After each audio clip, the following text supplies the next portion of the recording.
So after the assessment you just did, it's apparent that Katie's going to need an AAC system. Um, totally forgot. Oh man. I know. Oh. Oh. It's okay. Just leave that one. Leave it. I think we can cut that. I don't know, but go ahead. If not, whoops. It's fine. Okay, Brian. So after the assessment you just did, it's apparent that we're going to need to implement an AAC system for Katie because she's not able to get 100% of her needs met through speech alone. Oh, so like a Dynavox? Well, a Dynabox is one type of high-tech system, but before we even talk about systems, I really want to stress to you the importance of looking beyond the technology when implementing AAC effectively. Our main goal for AAC intervention should be focused on the individual, their needs, their skills, and their preferences, and not on the technology. Too often, professionals get kind of caught up in that idea that we need to provide a technological device to an individual, and we kind of look past what they actually need. So for communication intervention and AAC intervention, we want to make sure that we're providing that person with effective means of communication so that they can express their wants and needs, they can develop social relationships, they can participate in social etiquette routines, and so that they can exchange information with their communication partners. So in order to do that, we also need to focus on teaching the necessary linguistic, social, and strategic skills and not focusing on those operational skills of the system in order for them to be competent communicators. So to do that, we need to make sure that we're finding a system that's the best person technology fit for the individual.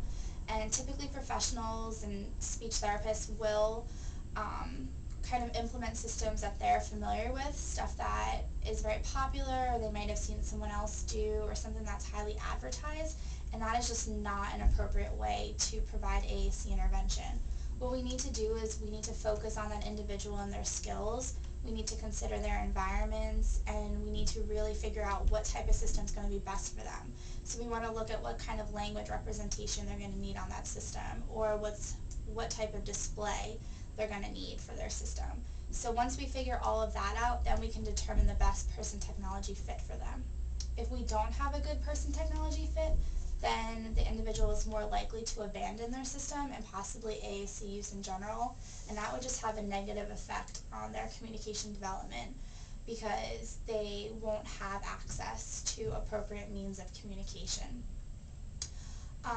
Another thing with AAC intervention is that AAC typically focuses on technology and wants and needs, but ASHA says that as professionals, we also need to take into account the individual's educational needs, their vocational needs, their language development, their environment, and facilitator training. And these are all important because we need to look at the individual, and Katie in this scenario, as a holistic person, and that just means that she's more than her wants and needs. So when we look at her educational needs, we want to see how we can provide her with ways to achieve academic success. When we look at her vocational needs, we need to figure out ways that we can give her appropriate communication for her job or any sort of employment that she may hold in the future, or even just her daily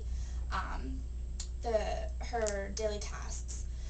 When we look at her language development, we want to make sure that we're programming appropriate vocabulary, so we want to focus on words that she knows already and then words that she doesn't know just yet so that we can continue her language development. When we look at her environment, it's really important with environment because environments are always changing, so we want to make sure that we're making Katie adaptable and easily able to generalize the skills that she's learning and that she can use her AAC system to be an effective communicator. Facilitator training is really important because if she doesn't feel comfortable using her system with her communication partners, then she's more likely not to use it.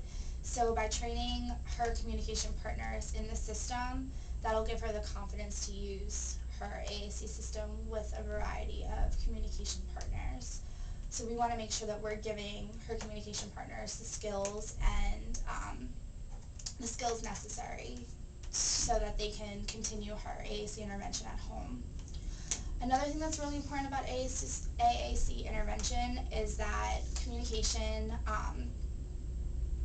is multimodal. It's a multimodal process, meaning that we need to make sure that we are honoring all of Katie's communication attempts. So if we do decide to give her a high-tech device, we also need to provide her with access to a low-tech system or a no-tech system. But all in all, I just want you to remember that our main goal and main purpose of AAC intervention is communication for that individual, to maximize their communication. It is not about the technology. And technology is just a tool that will help us to get her to communicate effectively, but it's not our end goal whatsoever. Because communication is it is really, really important, and it's how we interact with one another. So giving her proper ways to communicate is it's gonna increase her academic success. It's gonna increase her opportunities for vocational success and increase her social skills and just her overall quality of life. Thank you, Jessa. You're welcome.